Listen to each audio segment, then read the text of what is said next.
Student, welcome to GK power up. अगर आप IBPS clerk mains या आरआरबी पीओ या क्लर्क एग्जामिनेशन देने वाले हो तो ध्यान से सुन लो। आज का जो मॉक टेस्ट है आपका एक्चुअल एग्जाम लेवल होने वाला है, जहाँ पे हम टारगेट कर रहे हैं 35 प्लस।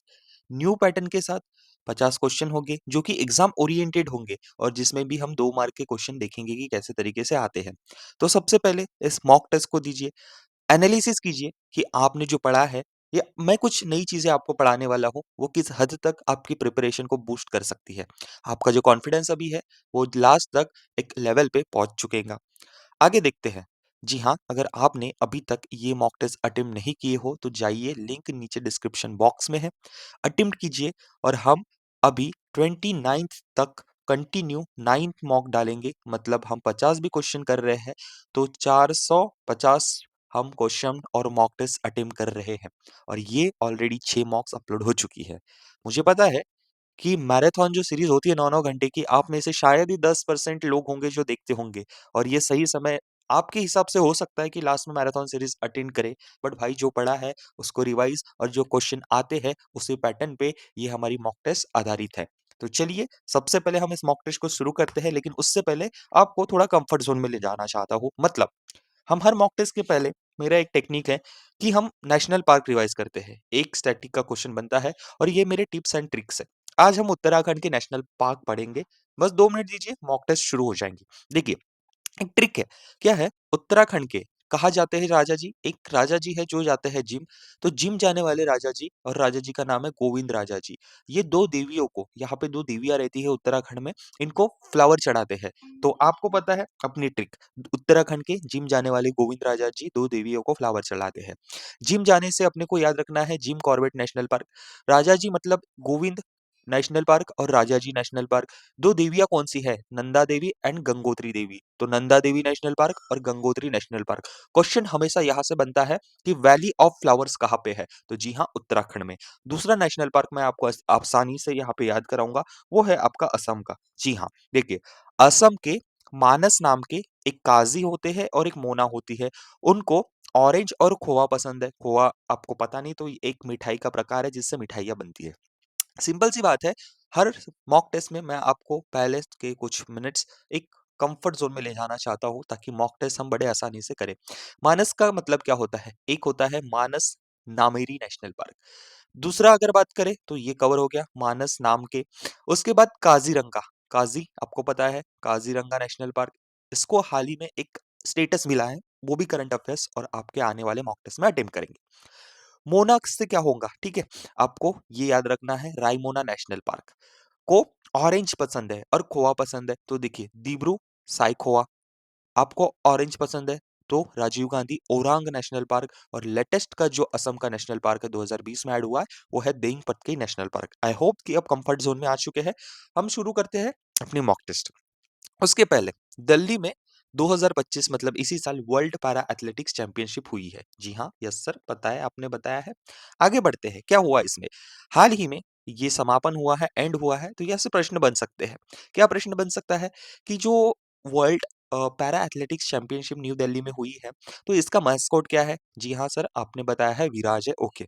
इसके फ्लैग बेयरर्स कौन है? जी हाँ सर, इसके फ्लैग बेयरर्स है Dharmveer and Preeti Pal. Name India's flag bearers for world para athletics. Okay, आगे बढ़ते हैं। टोटल हमने मेडल्स कितने जीते हैं? टोटल्स हमने मेडल जीते हैं सर 22, जिसमें कि हमारी पोजीशन रही है 10th, क्योंकि ये इंपॉर्टेंट एक पैरा वर्ल्ड कप है। ओके, चलो। उसके बाद हम बात करें, टॉप पे ब्राजील रहा है। So let's start with our mock test. उसके पहले दोस्तों, अगर आप मेरे बैच अवेल करना चाहते हो या अपकमिंग बैच में हमसे जुड़ना चाहते हैं, तो ये नीचे नंबर है, इस पे कॉल कीजिएगा, और जैसे ही नई बैच स्टार्ट होती है मैं आपको अपडेट ज़रूर दे दूंगा। लेकिन अगर आपको जुड़ना है, फ्री के पीडीएफ्स चाहिए, मॉक टेस्ट और क्विज़ेस अटेम्प्ट करना है, दोनों एप्लीकेशन है, एप्पल एंड एंड्रॉइड। जाइए प्ले स्टोर पे, सिद्धांतु एजुकेशन बेस्ट बैंकिंग क्लासेस को डाउनलोड कीजिए, एंड कुछ भी डिटेल्स चाहिए कोर्स रिलेटेड, प्लीज़ कंफर्म करिए इस नंबर पे। ये हमारे रिजल्ट्स है, आपकी भी फोटो यहाँ पे ज़रूर लगेंगी। आई होप कि मेरे साथ बिल्कुल ज़बरदस्त तैयारी करेंगे हम। ये रहा अपना मॉक टेस्ट का शुरुआत। जीएसटी कलेक्शंस ईयर 2025 के लिए कितना हुआ है? तो 3 महीने याद रख लीजिए, अगस्त, सितंबर, अक्टूबर जो है, अक्टूबर तक ये पूछे जाने वाले यहाँ पे चांसेस है। नेक्स्ट बात करते हैं, हमारा जो यहाँ पे एक इम्पॉर्टेंट चीज़ है, मॉक टेस्ट के भी पहले ऑलरेडी 2 मिनट हो चुके हैं। सो ये पहली न्यूज़ सुनो, ये लेटेस्ट करंट अफेयर है।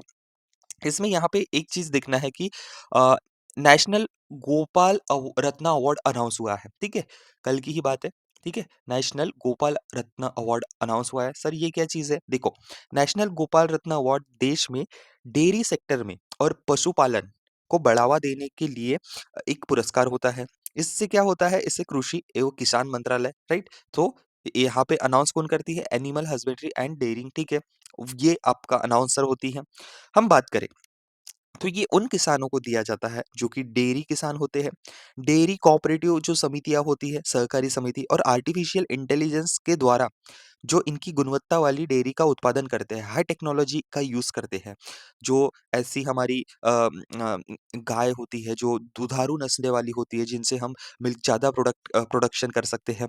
अगर वो ऐसा कुछ प्रयोग कर रहे हैं तो उनको बेहतरीन काम को सराहने के लिए ये दिया जाता है। इसका उद्देश्य क्या है? दूध उत्पादन बढ़ाना, पशुओं की नस्लें सुधारना और डेयरी उद्योग को मजबूत बनाना। तो याद रखो national milk day 26th of November को ये जो है आपका दिया जाएगा, अनाउंस हो चुके हैं। 21 में शुरू हुआ था। ये जो मिशन है राष्ट्रीय गोकुल मिशन, टोटल एप्लीकेशन आए थे 2081, कैटेगरी रहती है बेस्ट डेयरी फार्मिंग, बेस्ट डीएसएफसी और ये 3। इसमें से ये हम देखते हैं कि 5 लाख का फर्स्ट रैंकर को प्राइज़ मिलता है। ओके, अब बात करते हैं ये वाली कैटेगरी से याद रख लो, ये जो हमारे नॉर्थ ईस्ट रीजन के स्टेट होते हैं, यानी अब नॉर्थ ईस्ट को छोड़ के, तो पहले रैंक पे बेस्ट डेयरी फार्मर, ठीक है? तो ये किसको मिला है? श्री अरविंद यशवंत पाटिल, ठीक है? ये नाम है। पहला प्रश्न आपकी स्क्रीन के सामने, अब हमारी मॉक टेस्ट शुरू हो चुकी है। Who has been appointed as a new part-time chairman of Jammu Kashmir Bank? And the correct answer is T.S. Krishnan. Which state has been directed by the Supreme Court to declare Saranda Forest as wildlife sanctuary? Okay. क्या होता है? सबसे पहले wild life sanctuary समझो। Wild life sanctuary वो protected area होता है जहाँ पे जंगली जानवरों को सुरक्षित वातावरण दिया जाता है ताकि वे बिना किसी खतरे से स्वाभाविक रूप से रह सके, जहाँ शिकार, जानवरों को परेशान करना, पेड़ों की कटाई जैसी गतिविधियों को कड़ी तरह से प्रतिबंधित कर दिया जाता है। इसका मुख्य उद्देश्य क्या है? वन्यजीवों का संरक्षण, उनकी प्रजातियों को बचाना और उनके हैबिटेट को सुरक्षित रखना। ये सरकार द्वारा घोषित क्षेत्र होता है और यहाँ वैज्ञानिक अध्ययन और संरक्षण का भी कार्य किया जाता है। Research plus protection. So the यहाँ पे लेटेस्ट जो न्यूज़ है, Saranda forest as a wildlife sanctuary, ये झारखंड में अनाउंस हुई है। ओके, अगला बात करते हैं। देखिए, फिर से मैं आपको इन्फॉर्मेशन, मतलब ये मॉक टेस्ट ही है, लेकिन इसके साथ-साथ जो इन्फॉर्मेशन मैं आपको दे रहा हूँ ना, ये कहीं न कहीं आपका ऐड ऑन बोनस मार्क होता है। नीरज जो चोपड़ा है, इनको ऑनररी रैंक दिया गया है लेफ्टिनेंट कर्नल का हमारे भारत के आर्मी में। मैंने बोला कि कांचनजंगा नेशनल पार्क है, उसको एक स्टेटस दिया गया था, तो ये गुड स्टेटस दिया गया है आईयूसीएन के द्वारा। हेनले पासपोर्ट इंडेक्स में हमारे भारत का रैंक है 85th और हम 57 देशों में वीजा फ्री घूम सकते हैं। अगला प्रश्न आपके स्क्रीन के सामने। Recently, which of the following countries has became the new member state of International Atomic Energy, जिसे हम IAE कहते हैं, at its 69th general conference held in Vienna, Austria? Sir ये IAEA क्या है? इंटरनेशनल एटॉमिक एनर्जी जो है agency, क्या चीज है? तो बच्चों यूँ समझिए कि ये एक अंतरराष्ट्रीय ऑर्गेनाइजेशन है जो परमाणु ऊर्जा को सुरक्षित एवं शांतिपूर्ण और जिम्मेदारी उपयोग कराता है। परमाणु ऊर्जा जो होती है कितनी भयानक होती है, अगर हम देखें कि एक ब्लास्ट अगर कहीं हो जाए तो आने वाली तुम्हारी अगर जनरेशंस बोलो तो वो तबाही की ओर बढ़ जाती है। तो इसका मुख्य काम क्या है? दुनिया भर में ये देखना कि कोई देश परमाणु ऊर्जा का उपयोग हथियार बनाने में तो नहीं कर रहा है। ठीक है? तो ये इंटरनेशनल एटॉमिक एनर्जी एजेंसी परमाणु जो है उस पे कंट्रोल रखता है, जाँच करता है, अगर तकनीकी मदद चाहिए वो भी करता है और इस जो पूरे चीज़ से जो रेडिएशन निकलता है, अगर कुछ ऐसी चीज़ें होती है, तो उस पर भी मार्गदर्शन करता है। इसका उद्देश्य ये है कि परमाणु ऊर्जा का उपयोग सिर्फ बिजली उत्पादन, चिकित्सा, कृषि एवं संसाधन और रिसर्च के जैसे कार्यों के लिए हो। रिसर्च के लिए, हेल्थ के लिए, वो क्या सर? देखिए, कैंसर पेशेंट को कीमोथेरेपी दी जाती है, रेडिएशन के माध्यम से दी जाती है। बहुत सारी ऐसी चीज़ें होती हैं जो मेडिकल में यूज़ लाई जाती है, तो अच्छे कामों के लिए यूज़ हो। तो हाल ही में जो प्रश्न पूछा गया था 69th यहाँ पे जो जनरल कॉन्फ्रेंस हुई है, तो यहाँ पे कौन से कंट्री न नया मेंबर बना है? जी हाँ, मालदीव्स बना है। मालदीव्स की क्या है मुझे बताइए कैपिटल? कमेंट बॉक्स में, ये आपका होमवर्क है। अगला प्रश्न आपके स्क्रीन के सामने। Recently recently FIFA has officially unveiled the mascot for 2026। तो ये समझ जाओ कि यहाँ पे आपका 2026 में फीफा वर्ल्ड कप होने वाला है। जी सर, आपने बताया 2026 में फीफा वर्ल्ड कप हो रहा है। एक प्रश्न यहाँ से बन गया। अब देखो प्रश्न कैसे फंसाता है एग्जामिनर। नॉट आ गया, आपका ध्यान नहीं रहेगा। अगर आपने पढ़ा भी हो, नॉट नहीं ध्यान है, गलत मार्क करके आ जाओगे। तो प्रश्न ये है कि ये जो मैस्कॉट्स है, इनमें से कौन-सा नहीं है? प्रश्न इसीलिए ऐसा बनाया गया क्योंकि 3 मैस्कॉट्स है और तीनों में से अगर आपने एक भी नाम मिस कर दिया, तो नैया हमारी वहीं डूब जाएगी जहाँ पानी कम था। तो भैया अपने को ये पता होना कि मैस्कॉट जो है हमारे ये है, ठीक है? एक होता है क्लच, एक होता है ज़यू, एक होता है मैपल। अब ये जो क्लच है, ये जो है क्लच आपको ये देखने को मिलेगा कहाँ पे? मेक्सिको। सर ये क्या चीज़ है? आप अलग-अलग नाम क्यों ले रहे हो? एक ही कंट्री में क्या फीफा होस्ट नहीं हो रहा है? जी नहीं। फीफा वर्ल्ड कप जो है, वो अलग-अलग कंट्रीज़ में होस्ट हो रहा है, ठीक है? फीफा वर्ल्ड कप है, जो अलग-अलग कंट्री में होस्ट हो रहा है। इसका मतलब क्या सर फीफा वर्ल्ड कप 3 देश मिलके कर रहे हैं? हाँ, यहाँ प्रश्न बन गया आपका कि फीफा वर्ल्ड कप जो है 3 देश मिलके कर रहे हैं। सर कौन-सा है? हमें भी बताइए एग्ज़ाम में मार्क स्कोर करना है। तो आपका जो क्लच है, वो होगा ईगल। ईगल कहाँ दिख रही है आपको? ये जो ईगल है, ये होंगी यूएसए में। तो यूएसए में जब भी मैचेस होंगे, तो आपको ये मैस्कॉट दिखेगा। ठीक है, अब हम बात करते हैं मैपल। अब ये जो मैपल है, ये कहाँ पे होगा? जी हाँ सर, अगर कनाडा में मैचेस होते हैं, तो मैपल दिखेगा और ज़ेयू जो है, ये आपको दिखेगा मेक्सिको में, ठीक है? ज़ेयू जो दिखेगा, ये आपको मेक्सिको में। तो 3 देश मिलके फीफा 2026 का वर्ल्ड कप होस्ट करने वाले हैं। लियो आपका मैस्कॉट नहीं है। सर, आपने बता दिया कि 2026 में जो मेंस मतलब पुरुष कैटेगरी का है, यहाँ पे होने वाला है। तो वुमेन्स कैटेगरी का क्या है? तो 2027 में ब्राज़ील कंट्री में यहाँ पे आपका वर्ल्ड कप होने वाला है। याद रखो 2027 में ब्राज़ील, ठीक है? ब्राज़ील में यहाँ पे वुमेन्स कैटेगरी का वर्ल्ड कप होने वाला है। प्रश्न बन सकता है, इम्पोर्टेंट है, प्लीज़ ध्यान से मॉक टेस्ट को लगाइए। आगे बढ़ते हुए अपना कारवां आगे लेके चलते हैं। चलिए, बात करते हैं दोस्तों, नेक्स्ट जो चीज़ है, यहाँ पे एक रिपोर्ट आई है, एक रिपोर्ट ने रिलीज़ किया है, ठीक है? एक रिपोर्ट आई है, रिलीज़ किया है। सबसे पहले मैं अब अगर आपको बात करूँ, ठीक है? अगर मैं आपको बात करूँ कि यहाँ पे प्रश्न जो है, इसको अगर आप समझ गए, तो बहुत आसानी से उत्तर दे सकोगे। Recently world life insurance report 2026 show that even though 68% of adults under the age of 40 see life insurance as essential for a healthy financial future, current offering does not align with their financial priorities, hindering adoption. This report was conducted jointly by Limra and किसने किया है? महत्वपूर्ण ये नहीं है कि किसने किया है, क्वेश्चन में बोला क्या गया है, क्योंकि ये मैंने इसीलिए लाया कि इंश्योरेंस से रिलेटेड है। सबसे पहले आपकी वोकैबुलरी सुधारते हैं। ये हिंडरिंग का मतलब क्या होता है? हिंडरिंग का मतलब होता है रोकना, बाधा डालना, रुकावट या अटकाना। तो कहीं ना कहीं नेगेटिव सेंस आ गया क्वेश्चन में। अब सुनो, प्रश्न का हिंदी में मैं आपको एक बताता हूँ। वर्ल्ड लाइफ इंश्योरेंस रिपोर्ट 2026 के अनुसार 40 साल के ऊपर के 68% लोग बीमा जीवन को जरूरी मानते हैं, लेकिन मौजूदा बीमा योजना उनकी फाइनेंशियल जरूरतों से मेल नहीं खाता। इसी कारण इन योजनाओं को अपनाने में उनको बाधाएं आती है, रुकावटें आती है। ये था। अब इसका जो सही आंसर है वो है जिमिनी रिसर्च इंस्टीट्यूट के साथ ये रिसर्च लाई गई है। ओके, चलो। Recently, India's first AI-enabled integrated command control ICC designed for pilgrims। Pilgrims मतलब क्या होता है? जो हमारे भक्त होते हैं, ठीक है? जो श्रद्धालु होते हैं, वो यात्रा पे जाते हैं, चाहे आप दुनिया में कहीं पे भी जाओ, कहीं पे भी जाओ। Ecosystem with feature time. अब देखो क्या होता है ना, मैं हाल ही में ओडिशा जगन्नाथ जी पुरी घूमने गया था।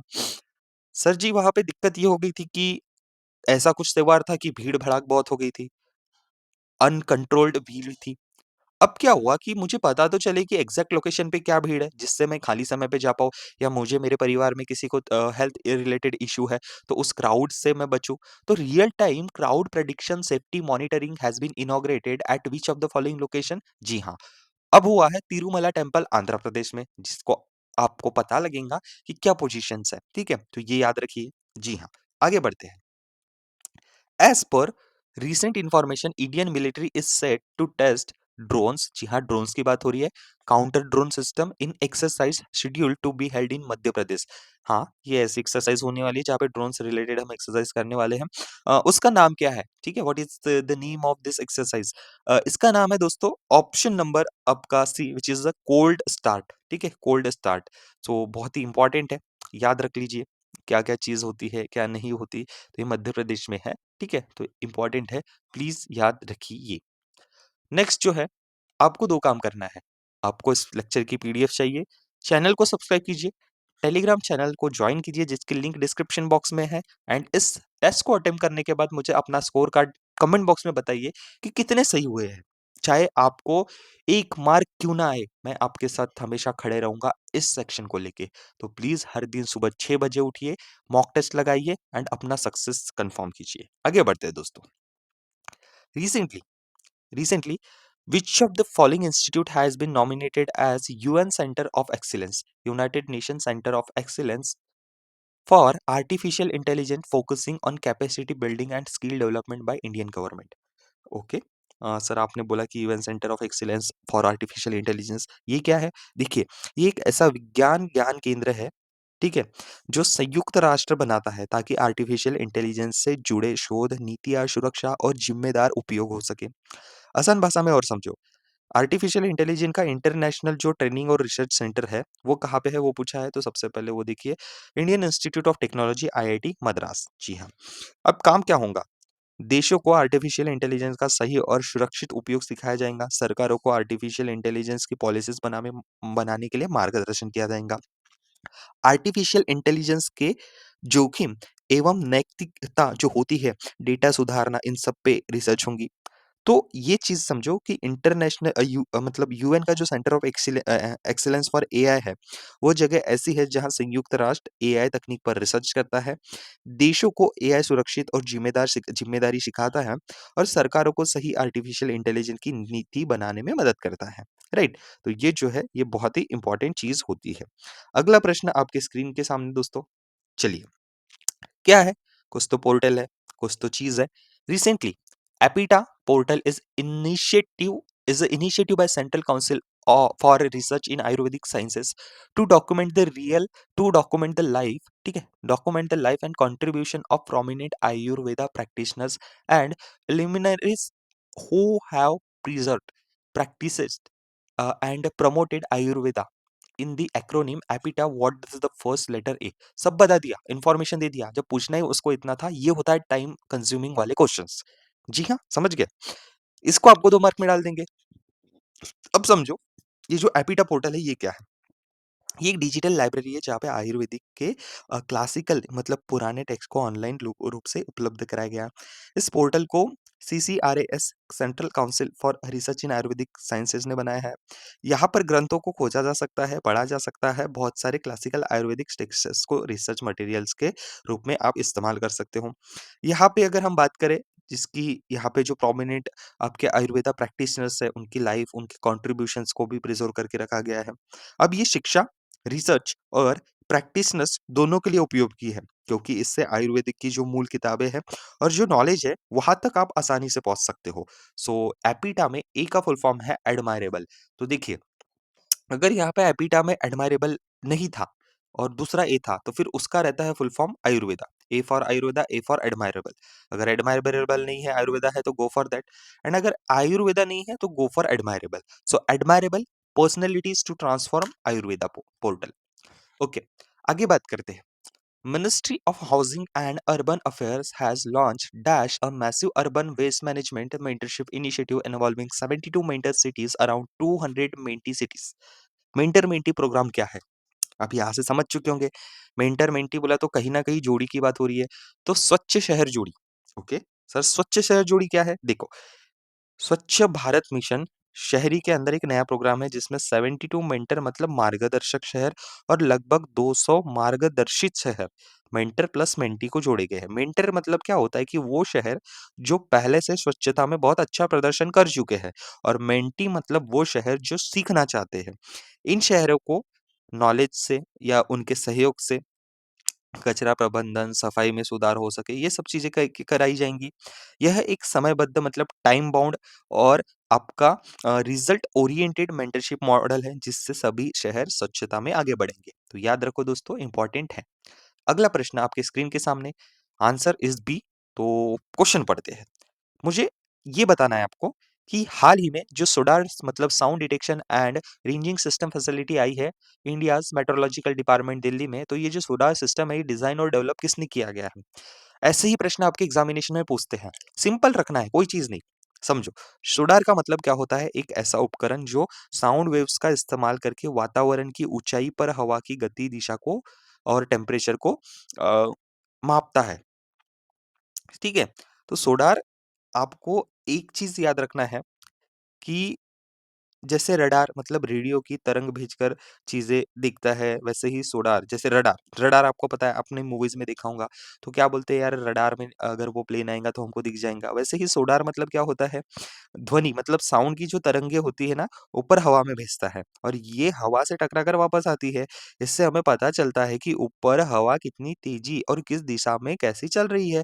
इसका उपयोग कहाँ होगा? मौसम विज्ञान, हवा की गति का अनुमान लगाना, प्रदूषण फैलने का अध्ययन करना, हवाई अड्डों पर पवन जो ऊर्जा होती है उसका उपयोग करना, तो ये सब चीजें हैं। तो ये लाया है CSIR advance material and process research institute, AMPRI Bhopal. ठीक है, तो याद रखो। अगला प्रश्न आपके सामने है, who among the following has been elected as 37 president of the board of control for cricket in India? BCCI के नए आपके प्रेसिडेंट कौन बने हैं? तो option number A which is a Mithun Manhas. ठीक है, मिथुन मानस ये बने हैं। India has clinch Asia cup. ठीक है, एशिया कप हुआ था, हमने पाकिस्तान को हराया था फाइनल में। दुबई में हुआ था ये मैच, यूनाइटेड अरब एमिरेट्स में। Which of this win India has now secured a record total number of, मतलब हमारे पास टोटल कितने ये जो एशिया कप्स है या कितनी बार हमने ये प्रतियोगिता जीती है? तो ये देखिए, सबसे ज्यादा सक्सेसफुल टीम हम रहे हैं। ठीक है। जो बात करें तो मोस्ट सबसे ज्यादा किसी टीम ने जीता है तो वो है भारत। तो 9 एशिया कप हमने जीते हैं, उसके बाद 6 श्रीलंका और 2 पाकिस्तान। जी हाँ, आगे बढ़ते हैं। अगला प्रश्न आपकी स्क्रीन के सामने, Indian navy has concluded joint exercise with Indian army. किसके साथ हुई है किसकी एक्सरसाइज? भारत की नेवी ने भारत के आर्मी के साथ। ठीक है, एक नेवी होती है, एक आर्मी होती है और एक एयरफोर्स होती है। तो ये जो इंडियन नेवी और इंडियन आर्मी ने एक एक्सरसाइज परफॉर्म की है, ठीक है, inter service synergy and operational readiness for amphibious mission along India's eastern seaboard, what is the name of exercise? तो पहले आपको ये समझाता हूँ कि उत्तर है जल समर्थ 2025। इस तो सही उत्तर है। अब ये जो है, ठीक है, सॉरी, सॉरी, इसमें जो ऑप्शन नंबर बी है ये आपका गलत है। ठीक है, ये थोड़ा-सा है, ये रहेगा आपका जल प्रहार। ठीक है, ऑप्शन नंबर डी। ठीक है, करेक्शन कर लीजिए चलते ही वीडियो में, थोड़ा-सा हमारे एडिटर साहब ने इसको गलत कर दिया है। तो जल प्रहार ये सही है, तो जल प्रहार एक्सरसाइज़ है। अब मुझे ये बताइए कि एम्फीबियस मिशन क्या होते हैं? देखिए, एम्फीबियस मिशन मतलब होता है, एम्फीबियस का मतलब क्या होता है? पानी और ज़मीन। तो पानी और ज़मीन दोनों पर काम करने वाला, तो इंडियन नेवी ऐसे जहाज़ों का इस्तेमाल करती है, मतलब सैनिकों को समुद्र से ले जाते हैं, फिर तट पर उतारते हैं और जमीन पर ऑपरेशन करने में मदद करते हैं। इसमें क्या-क्या होता है? नेवी के वॉरशिप, लैंडिंग क्राफ्ट जो सैनिकों और टैंकों को किनारे उतारते हैं, हेलीकॉप्टर्स और ड्रोन्स, नेचुरल डिजास्टर में भी ये रेस्क्यू ऑपरेशन कर सकते हैं। मतलब इंडियन नेवी का एम्फीबियस मिशन वो ऑपरेशन है जिसमें नौसेना समुद्र के सैनिक वाहन और हथियार लेकर तट पर उतरती है और जमीन पर कार्रवाई करती है। इसका उपयोग युद्ध सुरक्षा और डिजास्टर के समय काम में आता है। जी हाँ, तो याद रखिए option number D is your correct answer. दोस्तों, अगर आपने ये वीडियो नहीं देखा, आपके एग्जाम के पहले जरूर जाइए देखिए, बहुत सारे लोग इसको वॉच कर रहे हैं, रैंक हो रही है अपनी वीडियो। तो यहाँ पे आपको आई बटन आ रही है, ऊपर क्लिक कीजिए या नीचे डिस्क्रिप्शन बॉक्स में लिंक दे रखी है, वहां जाके देखिए, ताकि एग्जाम के पहले जो इन 16 दिनों में घटी हुई घटना है, बैंकिंग अवेयरनेस, करंट अफेयर्स, ठीक है, तो कम से कम वो 2 से ढाई घंटे की वीडियो होने वाली है, 1x 2x पे लगा के देखिए जरूर। जी हाँ, आगे बढ़ते हैं। इसकी अगर आपको पीडीएफ चाहिए तो वो पेड है, ₹15। एक चाय का खर्च जो होता है उससे भी कम है। प्रोसेस आपके सामने है, कैसे परचेज़ करना है। एंड अगला प्रश्न आपके स्क्रीन के सामने। जी हाँ, यहाँ पे आप क्या देख रहे हैं? Joint military exercises. ये जो मिलिट्री एक्सरसाइज़ेज़ है कॉमन होती रहती है। Through out the read out कर लीजिए। चंद्रयान 4 की बात हो गई है कि 2028 में चंद्रयान 4 उड़ने वाला है, हमने कन्फर्मेशन कर लिया है। आगे बात करते हैं, ये चंद्रयान-4 जो है, ये लुपिक्स के साथ कॉइन हुआ है। अब मुझे एक आपका होमवर्क है, गूगल पे सर्च करिए, जैसे इसरो हमारे देश की एजेंसी है, तो ये लुपिक्स कौन से देश की सैटेलाइट एजेंसी है, मुझे कमेंट बॉक्स में बताइए। ठीक है, ये भी कुछ आपकी इम्पोर्टेंट एक्सरसाइज़ है, पढ़ लीजिए एक बार।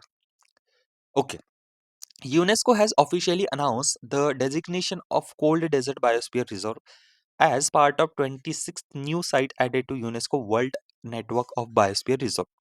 Cold Desert Biosphere Reserve is associated with which of the following state? ठीक है, तो ये जो पूछा है सीधा सीधा कि कोल्ड डेजर्ट जो है वो कौन से स्टेट से बिलोंग करता है, हाल ही में जिसने यूनेस्को में अपना नाम दर्ज कराया है, ठीक है, यहाँ पे। सो जो सही उत्तर है वह है हिमाचल प्रदेश। क्या है देखो, 2025 सितंबर में कोल्ड डेजर्ट बायोस्फीयर रिजर्व ने यूनेस्को की world network biosphere reserve list में इसको शामिल कर लिया गया है। अब अगर हम बात करें तो टोटल 26 हुए भैया देश में, लेकिन अब टोटल भारत में कितने हैं? 13।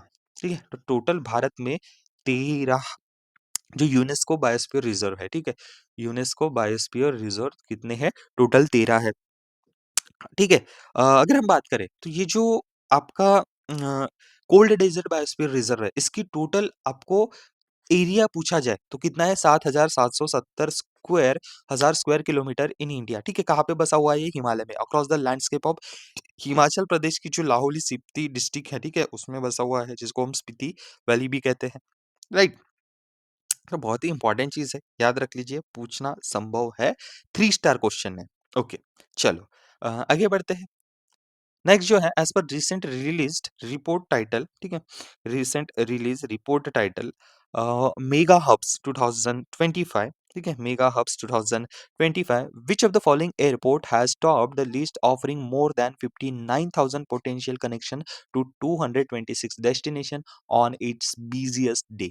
ठीक है, तो सबसे टॉप पे कौन रहा है? लंदन का हिट हेथ्रो एयरपोर्ट, ठीक है, तो ऑप्शन नंबर आपका जो बी है, ठीक है, शफल हो गया है ए सी बी, तो याद रखिए ऑप्शन नंबर बी, मतलब आप थर्ड भी बोल सकते हैं। नाम याद रखो, लंदन का यहाँ पे एयरपोर्ट है, सो जिसका फ्रेंड्स नाम है, नेक्स्ट यहाँ पे है international film festival of India. तो ये कहाँ पे हो रहा है? सबसे पहले वो याद रख लीजिए, तो ये हो रहा है आपके गोवा में, ठीक है, तो गोवा में हो रहा है। अब इसका एडिशन क्या है? 56, ठीक है, इस वर्ष की इसकी थीम क्या है? इनोवेशन एंड इंक्लूजन, ठीक है, यहाँ पे 81 देशों की 240 से ज्यादा फिल्मों को प्रदर्शित किया जाता है, ठीक है? तो एक बार देख लीजिए, बहुत ही इम्पोर्टेंट है। अगला जो अपडेट है वो है आपका वर्ल्ड टॉयलेट डे, तो 19th ऑफ नवंबर को मनाया जाता है, जिसकी थीम आपको आपके स्क्रीन के सामने दिख रही है, सैनिटेशन इन अ चेंजिंग वर्ल्ड, ठीक है? तो ये बहुत ही इम्पोर्टेंट चीज़ होते हैं, कैसे-कैसे डेज़ है वो भी अपने को पूछे जाते हैं, क्योंकि एग्ज़ाम के पहले का ये जो चीज़ है वो होता है। आगे बढ़ते हैं, ठीक है? आगे बढ़ते हैं, नेक्स्ट पढ़ते हैं, कौन-सा क्वेश्चन है आपके सामने? ओके, लेकिन उसके भी पहले एक इन्फॉर्मेशन देखिए, टीम इंडिया टू फेस क्या हो रहा है? यूएसए, ठीक है, in the opening match of under 19 cricket का वर्ल्ड कप होने वाला है 2026 में। The tournament will be held from 15th of January to 6 February, मतलब कुछ ही दिनों में। होस्ट कंट्री याद रखो जिम्बाब्वे और नमीबिया है।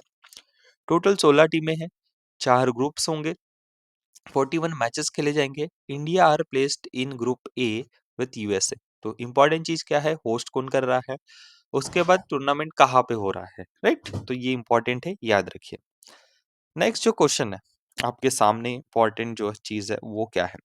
As per recent information, Indian Institute of Technology IIT Bombay is preparing to propel India's into deep space race with its ambitious dash एक mission है with aim to launch 2 satellite equipped with some of the world most advanced space technology।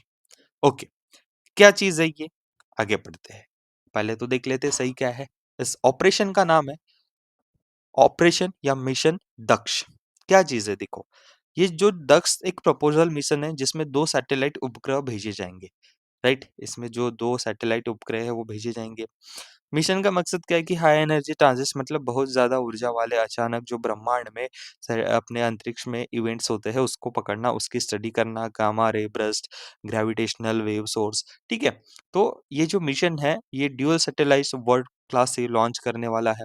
बहुत ही important चीज है इसमें, propulsion study, मतलब दक्ष एक ऐसा design है जो ग्रेविटेशनल जो रेडिएशंस होते हैं उनको मतलब वो माप सकता है, ऊपर क्या-क्या चीज़ें हो रही है, ठीक है? तो ये थोड़ा टेक्निकल चीज़ है, बट याद रखो इस मिशन में आईआईटी बॉम्बे लीड कर रही है, ठीक है? और बाकी सारे और दूसरे भी हैं। इसरो ने इस मिशन को सीड फंडिंग दी है और टेक्निकल ज़रूरत के लिए भी इसरो इसका मदद करेगा, ठीक है? तो ये याद रखो। नेक्स्ट जो है, अगला जो प्रश्न है आपके स्क्रीन के सामने इम्पोर्टेंट है। देखिए ये जो आयुष का मान है मतलब आयुष मंत्रालय है, ठीक है? आयुष मंत्रालय, तो यहाँ पे उन्होंने एक कोलैबोरेशन किया ministry of Ayush has launch Ayushman, ठीक है? A month-long initiative to enhance public awareness on the role of integrative approaches in the treatment of mental health को ट्रीट करना है न्यूरोलॉजिकल डिसऑर्डर्स को। देखिए ये NIMHANS और आयुष मंत्रालय ने आयुष्मान नाम का 1 महीने का लंबा अभियान शुरू किया है, ठीक है? ओके, याद रखो। उसके बाद अगर बात करूँ तो इसका उद्देश्य क्या है कि लोगों को जागरूक कराना और मानसिक स्वास्थ्य मतलब मेंटल हेल्थ और न्यूरोलॉजिकल डिसीजेस के इलाज के लेवल लाइक एलोपैथी दवाओं के साथ-साथ आयुर्वेदिक, योग और अन्य आयुष की पद्धतियाँ जो होती है, जिसको हम क्या बोलते हैं इंटीग्रेटिव अप्रोचेस इससे मदद कैसे मिले ये काम करेंगे। इसको चलाया कैसे जाएगा ये अभियान webinar, panel chatter, expert podcast, interrogative medicines, community जागरूकता इन सबको लाके किया जाएगा। अब इसका मस्कॉट क्या है? तो देखिए, ये मस्कॉट्स है स्वामित्वम, स्वास्थ्य मनस स्वाम योजना, ये इसके मैस्कॉट्स है। तो ये national institute of mental health neuro sciences मतलब NIMHANS के साथ आयुष मंत्रालय ने टाइप किया है। आगे बात करते हैं। जी हाँ, अटॉर्नी जनरल ऑफ इंडिया की अपॉइंटमेंट के बारे में पूछा है, तो इस मॉक टेस्ट में हम सारे पैरामीटर्स कवर कर रहे हैं। बैंकिंग के भी क्वेश्चन आएँगे, वो एंडिंग में रहते हैं। R. Venkat Ramani has been appointed as Dash for 2 years effective from 1 अक्टूबर। क्या बने हैं वो? Attorney general of India. क्या होता है अटॉर्नी जनरल ऑफ इंडिया? देखो, अटॉर्नी जनरल ऑफ इंडिया देश के सबसे बड़े वकील मतलब चीफ लीगल एडवाइजर होते हैं, जिन्होंने भारत के राष्ट्रपति नियुक्त करते हैं। इनकी अपॉइंटमेंट भारत के राष्ट्रपति करते हैं। सरल भाषा में और समझो, ये भारत सरकार के सबसे बड़े कानूनी सलाहकार होते हैं। सरकार जब सुप्रीम कोर्ट या हाई कोर्ट में कोई बड़ा मामला लड़ती है, तो उसके लिए मुख्य वकील अटॉर्नी जनरल होते हैं। राष्ट्रपति उनको संविधान के आर्टिकल 76 कभी-कभी आईबीपीएस वालों का दिमाग घूम जाए तो पूछे कि कौन से आर्टिकल के तहत ये बनते हैं भाई? तो 76 आर्टिकल के तहत नियुक्त किए जाते हैं। उनका काम क्या है? सरकार को कानून, संविधान और कोर्ट के मामलों पर सलाह देना। अटॉर्नी जनरल के मुख्य काम आपको मैंने बता दिया, ठीक है? इनकी क्वालिफ़िकेशन क्या होती है? 5 साल हाई कोर्ट में जज होना या 10 साल हाई कोर्ट में वकील होना, ठीक है? या बहुत विशेष ज्ञान वाला एक आपका ज कानून होना, ठीक है? तो ये नाम याद रखो R Venkat Ramani. Recently, who among the following has become Compound Women's World Champion in Guangzhou 2025 World Archery Para Championship? So the correct answer is option number C, which is a Sheetal Devi. Recently, हाल ही में the central government has announced an extension of remission of duties and taxes on export products road tape a flagship export incentive scheme until कब तक extend किया गया है? लेकिन उसके पहले ये समझो कि ये जो स्कीम होती है ना, ये स्कीम क्या होती है? देखो, रोड टेप जो स्कीम है ये केंद्र सरकार की नई एक्सपोर्ट स्कीम है जिससे जो भेजे जाते हैं उत्पाद उस पर लगने वाले सभी टैक्सेस को डिजिटल तरीके से रिफंड किया जाता है। इसका लक्ष्य भारतीय निर्यात जो होता है उसको उसका कॉम्पिटिशन अच्छा करना और वर्ल्ड ट्रेड ऑर्गेनाइजेशन के अनुकूल उसको लाभ देना। मतलब और सिंपल समझो, भारत में जो सामान विदेश भेजा जाता है, एक्सपोर्ट होता है, उस पर लगने वाले छोटे-छोटे टैक्सेस और ड्यूटीज़ जिनको पहले वापस नहीं किया जाता था, अब सरकार उन टैक्सेस को वापस करती है। टैक्सेस कौन से लगते थे भैया? बिजली का टैक्स, पेट्रोल डीजल पर टैक्स, ट्रांसपोर्ट पर टैक्स, पार्किंग सामग्री जो होती है उस पे टैक्स, इन सबको फ्री कर दिया है। तो ये जो है 31st ऑफ मार्च 2026 के तक ये आपकी जो है एक्सटेंड हुई है। याद रखो 3 स्टार क्वेश्चन है, पूछने की जो पॉसिबिलिटी है बहुत हायर है। ये जो है मैंने अभी इंग्लिश में बोला वही हिंदी में है, पॉज़ करके पढ़ लीजिए। डिपार्टमेंट ऑफ रेवेन्यू और मिनिस्ट्री ऑफ फाइनेंस इसको रेगुलेट करती है। आगे बढ़ते हैं। इंटरनेशनल क्रिकेट काउंसिल आईसीसी ने कोलैबोरेशन किया है with which of the following organisation, जी हाँ, कौन से ऑर्गेनाइजेशन के साथ इन्होंने टाई अप किया है और इन्होंने एक लॉन्च किया है, promise to children digital campaign launch किया है, aim to promoting equal opportunities for every child through education, health and sport. ठीक है, आईसीसी मतलब हमारा जो इंटरनेशनल क्रिकेट काउंसिल है, किसके साथ किया है? सबसे पहले तो वो है United nation children fund, UNICEF. Headquarter कहाँ है? कमेंट बॉक्स में आंसर चाहिए। उसके बाद ये समझो कि क्या चीज़ है। देखिए, आईसीयूएन और यूनिसेफ का ये जो इनिशिएटिव है, प्रोग्राम टू चिल्ड्रन, एक यहाँ पे खेल और सामाजिक जिम्मेदारी का अनोखा आपको कॉम्बिनेशन देखने को मिलेगा। इसका उद्देश्य क्या है? तो बच्चों को बराबरी के मौके देना, इक्वल अपॉर्च्युनिटीज़ देना, खासकर सबसे कमज़ोर बच्चों को। बच्चों की जो बुनियादी अधिकार है, जैसे शिक्षा, स्वास्थ्य, साफ पानी, उनका पोषण, उनकी सुरक्षा, इसको बढ़ावा देना। क्रिकेट की लोकप्रियता का इस्तेमाल कर लोगों को जोड़ना और उन्हें प्लेज वादा करने के लिए प्रेरित करना कि वो बच्चों के भले के लिए कुछ काम करें। तो इसमें अगर बात करें तो आयुष्मान खुराना जो है यूनिसेफ के नेशनल एम्बेसडर है। स्मृति मंदाना भारतीय महिला क्रिकेट टीम के कप्तान हैं। जय शाह आईसीसी के अध्यक्ष हैं। सैंथिया मैकग्राथे यूनिसेफ के भारत को रिप्रेजेंट करते हैं। इस अभियान की क्या चीज़ें हैं जो मैंने अभी आपको बताया, डिजिटल और सोशल मीडिया कैंपेन, पूर्व क्रिकेटरों के साथ यहाँ पे गोल चेंज करना, ठीक है? ये सब चीज़ें। यूनिसेफ का ये अभियान क्या है, ठीक है? तो अगर मैं बात करूँ तो आईसीसी और यूनिसेफ 2025 में महिला क्रिकेट वर्ल्ड कप के दौरान डिजिटल अभियान ये लॉन्च किया था। अधिकारों के लिए, अवसरों के लिए बच्चों को बढ़ावा देना, ठीक है? मैंने जो भी बताया। एक क्वेश्चन आपके लिए है कि परीक्षा के लिए क्या इम्पोर्टेंट है?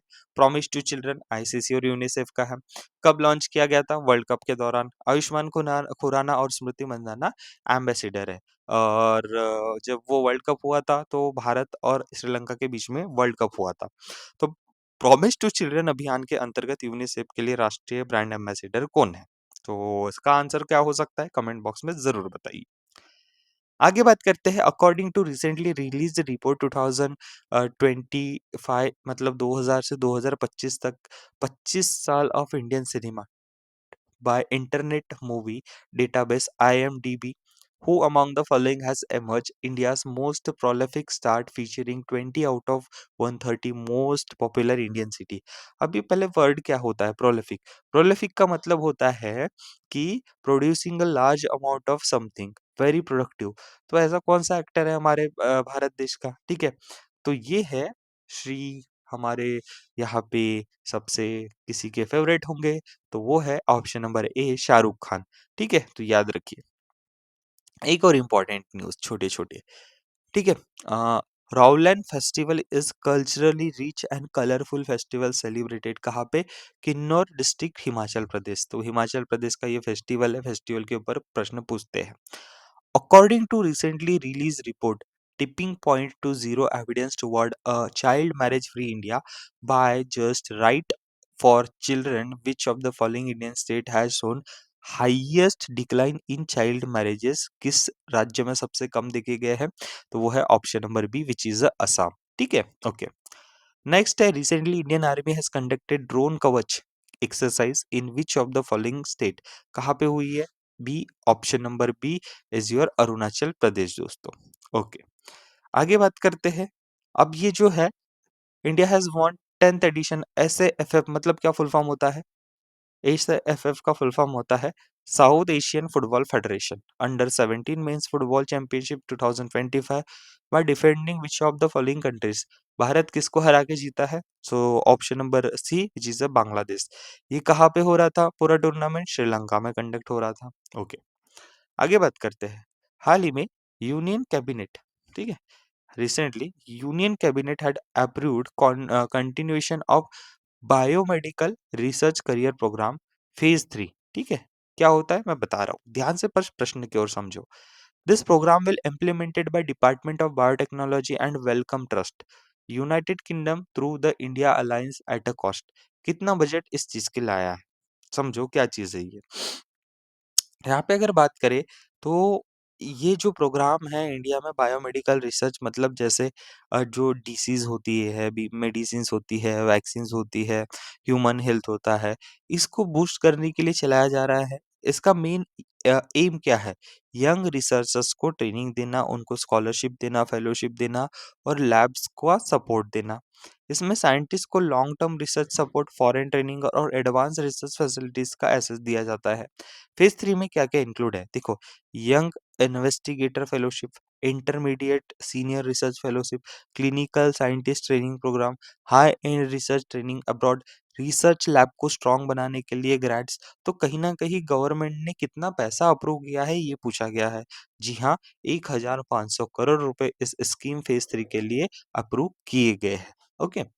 आगे बढ़ते हैं recently reserve bank of India monetary policy committee held ये जो 57th मीटिंग हुई है under the chairmanship of Sanjay Malhotra sir जो गवर्नर है रिजर्व बैंक ऑफ इंडिया के the MPC keeped repo rate कितने पे रखा है तो वो रखा गया है 5.50% ठीक है 5.5% पे न्यूट्रल ही रखा गया है चेंजेस नहीं किए गए जो मैंने अभी आपको बताया ठीक है रेपो रेट की बात की गई है उसके बाद जीडीपी रोड ग्रोथ का उन्होंने प्रेडिक्शन किया था तो कितना रहने वाली है 6.8% आरबीआई का डेटा है याद रखो जीडीपी इन्फ्लेशन क्या बोला है 2.6 से डाउन रहने वाली है आगे बात करते हैं नेशनल पल्सेस मिशन के बारे में पूछा है recently union cabinet had approved national pulses mission with an aim to boost domestic production and achieving self-sufficiency आत्मनिर्भरता in pulses what is the total financial outlay approved for this mission कितना पैसा approved हुआ है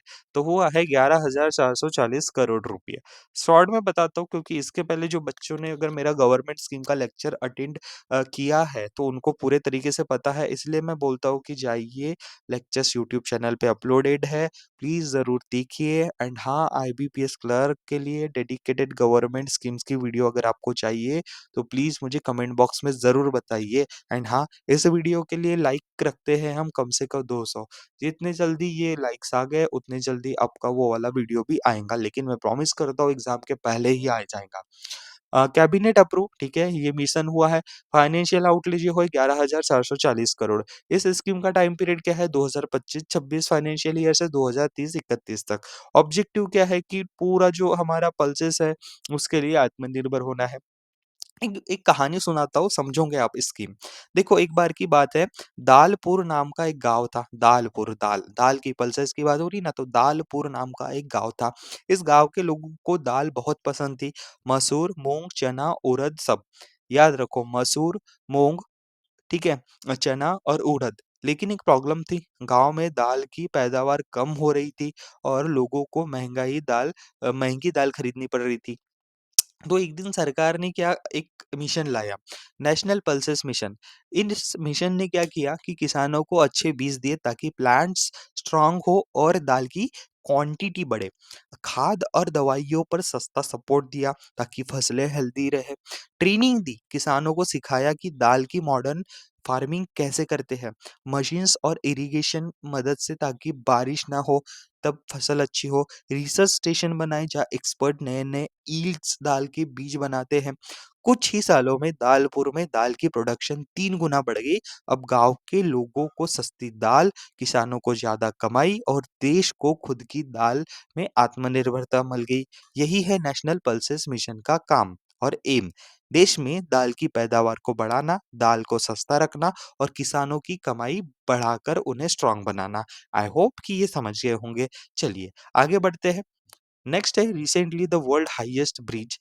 Hongzheng Grand Sion Bridge has been open traffic in Guangzhou, China. The bridge span across of the कौन से river पे है तो वो है आपका बेइपैन रिवर देखिए इसकी हाइट कितनी है 2050 फीट लेंथ लगभग 1.5 माइल्स ठीक है तो याद रखिए आगे बात करते हैं एशियन डेवलपमेंट बैंक ने हमारे भारत देश की जीडीपी का प्रेडिक्शन कितना किया है सिंपल क्वेश्चन है 6.5% से हमारी जीडीपी बढ़ेगी my Bharat mobile application okay ये जो है ये लॉन्च किया गया है माय भारत प्लेटफ़ॉर्म पर, online youth leadership and social engagement platform under the ministry of youth affairs and sport. This platform has been designed and developed by, किसने किया है?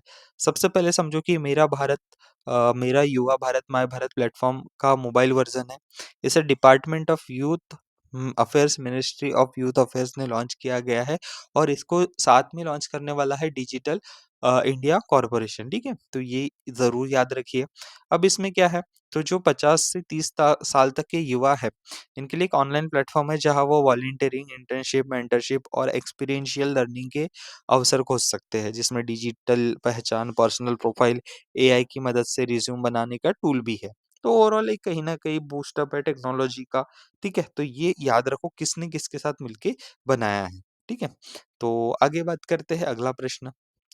Reserve Bank of India has announced the scheme facilitating accelerated payout in operative account and unclaimed deposit. This scheme will be open from October 1 to, कब तक ये scheme open होने वाली है? लेकिन उसके पहले समझो कि ये जो चीज़ है ये क्या होती है? देखो, क्या होता है कि सोचो कि शेरू नाम का बच्चा था जिसने एक बार बैंक में पैसे जमा कराए, लेकिन बहुत समय से उसने अपने खाते में कुछ भी नहीं किया। अब उसका खाता इनऑपरेटिव हो गया।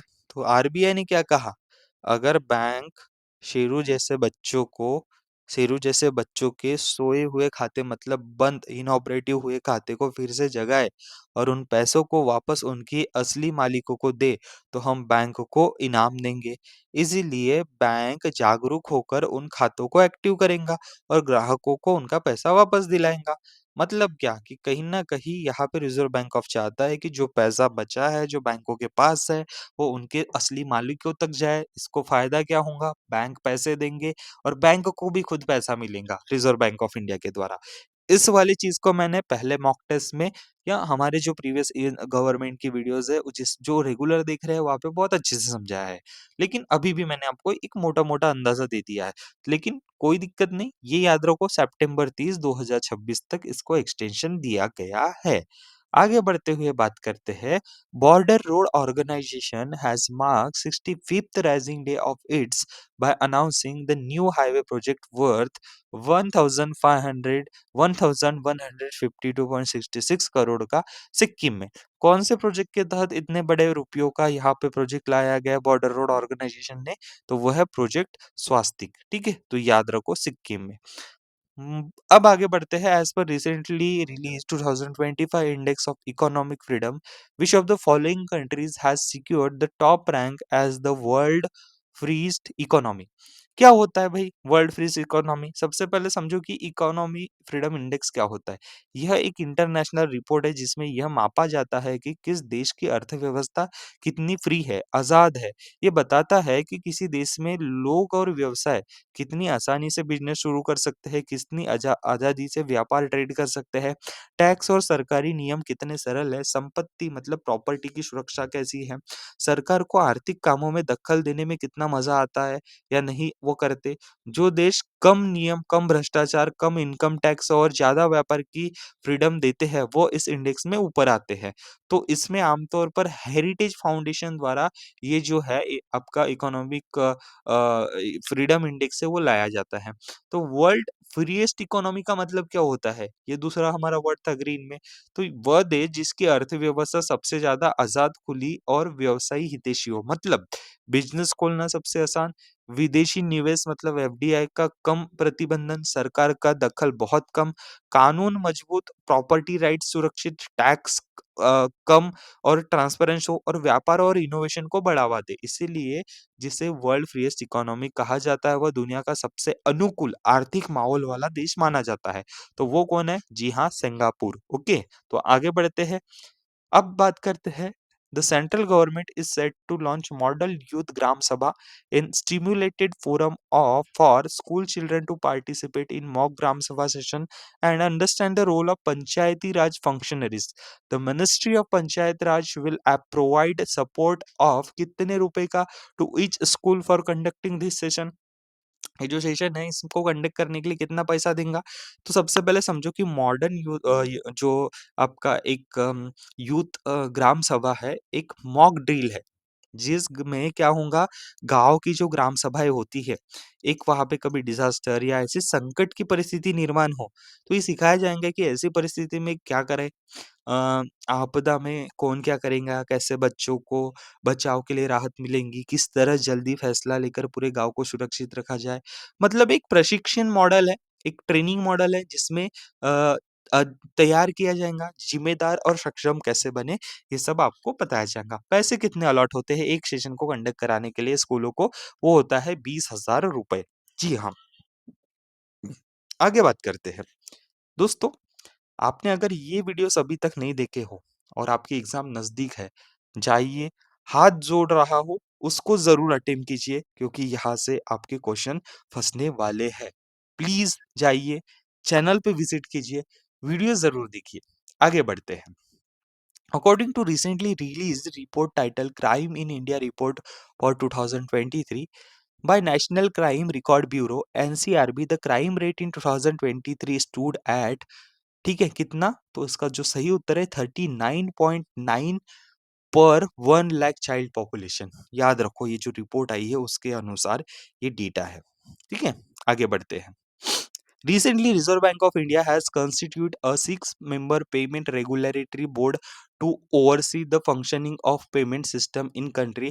How many nominees from central government are including in payment um, regulatory board? तो कितने हैं इसमें? पहले तो नॉमिनी 3। अब देखो, ये रिजर्व बैंक ऑफ इंडिया ने एक नया पेमेंट रेगुलेटरी बोर्ड बनाया है जिसमें कुल 6 सदस्य होंगे। अब ये किसको रिप्लेस कर रहे हैं? Border for regulation and supervision of payment and settlement system को चेंज कर रहे हैं। कौन-कौन इसमें है? देखिए, बोर्ड के chairperson reserve bank of governor होंगे। 2 अन्य सदस्य रिजर्व बैंक से होंगे, मतलब एक डिप्टी गवर्नर और एग्जीक्यूटिव गवर्नर। 3 सदस्य कौन होते हैं जो अभी हमने ऑप्शन टिक किया है? सेंट्रल गवर्नमेंट की तरफ से 1 होंगे, आईटी या फिर फाइनेंशियल सेवा और टेक्नोलॉजी से जुड़े एक्सपर्ट होंगे। इस बोर्ड का काम क्या होगा?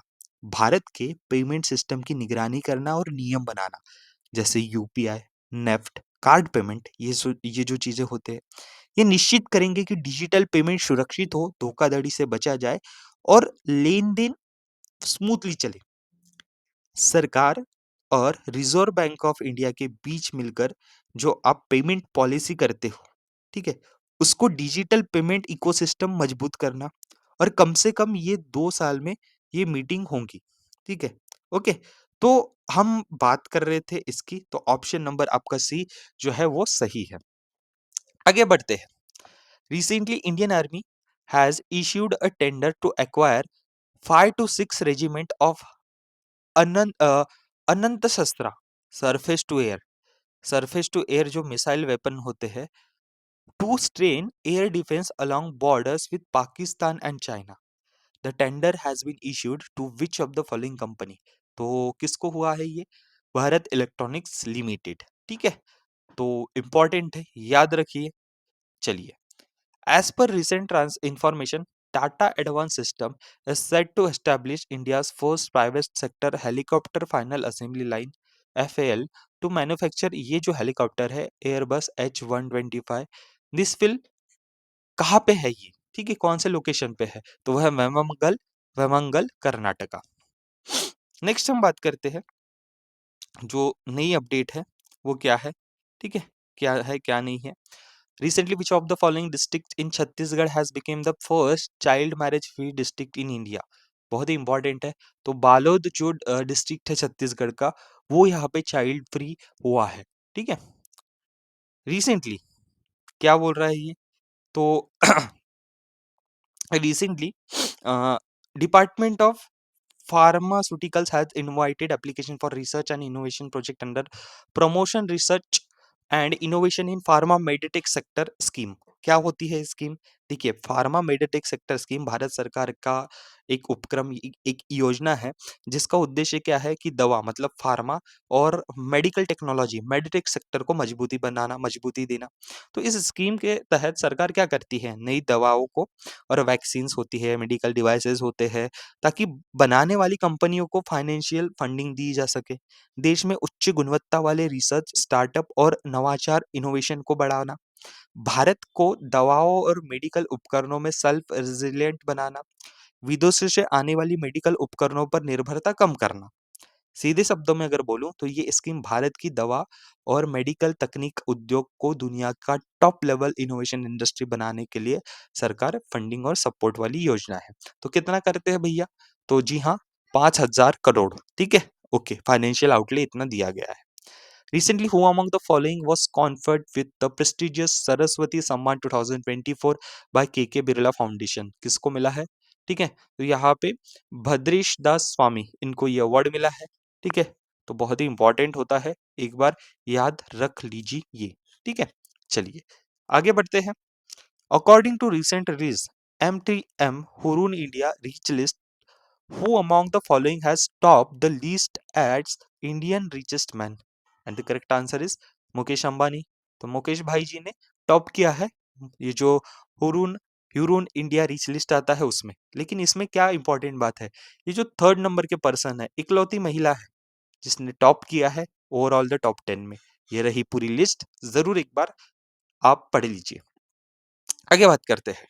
डिपार्टमेंट ऑफ इकोनॉमिक अफेयर्स ने कहा है कि सिंपल सा क्वेश्चन है, सुकन्या समृद्धि स्कीम में कितना परसेंट का इंटरेस्ट रेट रखा गया है? तो याद रखो, यहाँ पे ऐसा हुआ है कि डिपार्टमेंट ऑफ इकोनॉमिक्स अफेयर्स ने कहा है कि छोटे बचत स्कीम्स पर ब्याज दरें अगले 3 मई, ठीक है, मतलब थर्ड क्वार्टर, 1 अक्टूबर 2025 से 1 दिसंबर 2025 के लिए कॉमन रहेंगी। ये चौथी पांचवी बार हो रहा है लगातार कि कोई ब्याज की दर बदली नहीं गई है। ठीक है, तो सिंपल सा है, कितना रखा गया? 8.2%। और ये लिस्ट है जिसपे अभी आपके एग्जामिनेशन होने के बाद या आरआरबी पीओ तक ये इंटरेस्ट रेट वैसा ही रहेगा। तो यहाँ पे देखिए, सुकन्या समृद्धि योजना है, सीनियर सिटीजन हो गया, ये हो गया, एक बार देख लीजिए। ठीक है, चलो आगे बढ़ते हैं। रिसेंटली, ठीक है, recently which of the following organization has launched a low-cost, innovative, and a self-propelling model of cluster development through its national scheme, Development of Industry Association? So, ये जो ऑर्गेनाइजेशन है, ये सीडबी की पहल है। So the correct answer is यहाँ पे है सिडबी। ठीक है, तो ये क्या है? ठीक है, क्या चीज है ये आपके सिडबी ने लाया है? तो देखो, ये जो स्कीम है ना, ये क्या करेगी? अब देखो, इंडस्ट्री एसोसिएशन को मजबूत करेगी। मेरा बोलने का मतलब क्या, माइक्रो स्मॉल और मीडियम इंडस्ट्रीज की इंडस्ट्री एसोसिएशन मतलब उद्योग संघ को आर्थिक मदद देंगी। इससे ये एसोसिएशन फाइनेंशियली स्टेबल होंगे। क्या होगा? ये अपने मेंबर्स को बेहतर सेवाएं देंगी, इंफ्रास्ट्रक्चर और मानव संसाधन मतलब इंफ्रास्ट्रक्चर और ह्यूमन रिसोर्स ट्रेनिंग भी देंगे। शुरुआत में ट्रेनिंग नेटवर्क को अच्छा बनाएंगे, ठीक है, डिजिटल प्लेटफॉर्म पोर्टल बनाया जाएगा। तो कहीं ना कहीं, ठीक है, कहीं ना कहीं फायदा किसका होगा? जो लघु एवं मध्य उद्योग, MSMEs, लघु और मध्यम उद्योग, इनके लिए बेहतर संरचना, टेक्निकल मदद और नेटवर्किंग मिलेंगी। इंडस्ट्री एसोसिएशन को मजबूत करेगा। क्लस्टर मतलब पूरे क्लस्टर जो समूह उद्योग होते हैं। उसके बाद MSME सेक्टर जिसमें बहुत सारे छोटे उद्योग होते हैं, उनको सक्षम बनाएगी। सिंपल में समझो, सिडबी ने DIA, development of industry association नाम से एक राष्ट्रीय स्कीम लॉन्च की है, जो इंडस्ट्री एसोसिएशन को लो कॉस्ट, इनोवेटिव और सेल्फ सस्टेनिंग तरीके से मजबूत बनाएंगी। इस स्कीम के माध्यम से MSME क्लस्टर को इंफ्रास्ट्रक्चर, ट्रेनिंग और डिजिटल प्लेटफॉर्म मिलेंगे, जिससे उद्योग संघों की क्षमता बढ़ेगी और वे अपने मेंबर्स को बेहतर सेवाएं दे सकेंगे। राइट, तो आई होप कि आपको ये समझा है। आगे बात करते हैं। रिसेंटली 11th, ठीक है, 11वां संस्करण हुआ है, जी हाँ, वर्ल्ड ग्रीन इकोनॉमी समिट का। ये कहाँ पे हुआ है? ये प्रश्न आपसे किया है, दुबई में हुआ है। आंसर ए सही है। अब ये क्या चीज होता है? देखो, innovating for impact accelerating the future of green economy इसका थीम है। मुख्य फोकस क्लीन एनर्जी टेक्नोलॉजी और इनोवेशन और फाइनेंशियल पॉलिसीज और आपका जलवायु न्याय मतलब क्लाइमेट इक्विटी और युवाओं की भूमिका, ये इसका जो है आपका मेन फोकस था। तो ये इंपॉर्टेंट चीज है, याद रखिए। ठीक है, चलो आगे बढ़ते हैं। उसके बाद रिसेंटली किसने लॉन्च किया है new unified payment interface A to Z in India to simplify digital transaction. A to Z किसने किया है? याद रख लीजिए, अमेज़न के ही ए टू जेड आता है, ए टू जेड, अमेज़न पे ने, तो अमेज़न पे ने लाया है, ठीक है? ए टू जेड। आगे बात करते हैं। Recently, who among the following has was re-elected as the president of International Paralympic Committee? So the correct answer is option number A, Andrew Parsons, ठीक है? Parsons. So first vice president कौन थे? पोर्तुगल की लीला मार्क्योस मोटा, second vice president Denmark John Peterson. तो ये अभी याद रखो। ओलंपिक्स के कौन है? ये है आपके प्रेसिडेंट। ओके, चलो आगे है। As per recent information, Pakistani army has been ramping up military infrastructure near Sir Creek, ठीक है? Sir Creek is located in which of the following Indian state और यूनियन टेरिटरीज? तो जो करेक्ट है गुजरात में है। क्या है भाई सर क्रिक? देखिए सर क्रिक ये 96 से या 110 किलोमीटर लंबा एक जलधारा मतलब नैरो वाटर चैनल है। ये देखो आप यहाँ पे अगर थोड़ा सा जूम इन कर सकते हो या मैप देख सकते हो, तो ये है, ठीक है? ये पाकिस्तान है, ये अपना इंडिया है, ठीक है? थोड़ा सा मैं कलर चेंज कर देता हूँ ताकि थोड़ा सा समझने में आसानी हो। ये आपका पाकिस्तान है, ये हमारा भारत देश है, ये बॉर्डर है, ठीक है? ये बॉर्डर है।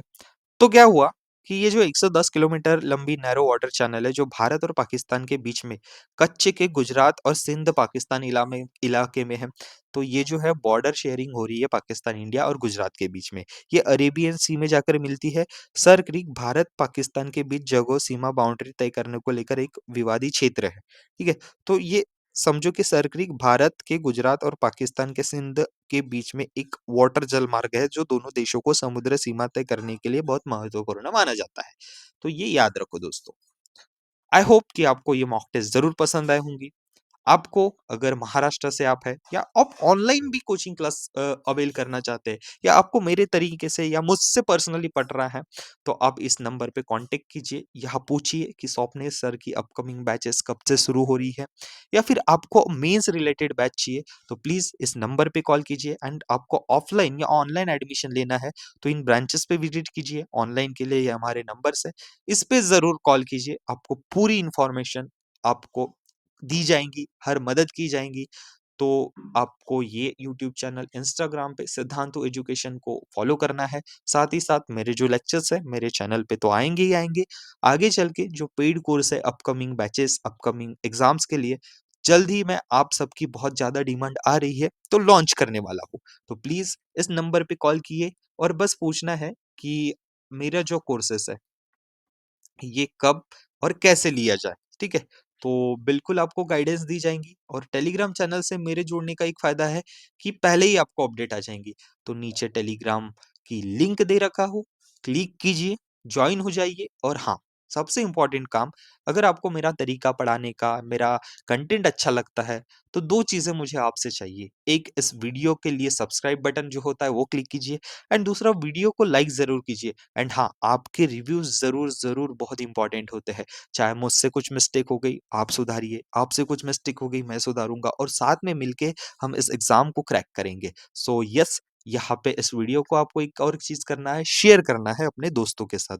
आशा करता हूँ आपको वीडियो ज़रूर पसंद आई है, एंड आई होप कि आपके लिए अगली जो मॉक टेस्ट है वो भी बहुत दमदार रहने वाली है। गवर्नमेंट स्कीम्स के ऊपर लेक्चर आएँगे। वीकली करंट अफेयर्स ज़रूर देखिएगा दोस्तों, क्योंकि वीकली करंट अफेयर्स मैं डेडिकेशन के साथ पढ़ाता हूँ। और हाँ, वो पूरे मंथली करंट अफेयर्स भी कवर हो जाते हैं। तो आई होप कि आपको ये कंटेंट और ये चैनल और मैं पर्सनली टीचिंग मेरी स्टाइल है, पसंद आ रही होंगी। कुछ इम्प्रूवमेंट है, कमेंट बॉक्स में बताइए, ज़रूर काम किया जाएगा। चलिए मिलते हैं अगले वीडियो में, तब तक के लिए ध्यान रखिए अपना। Take care, bye-bye.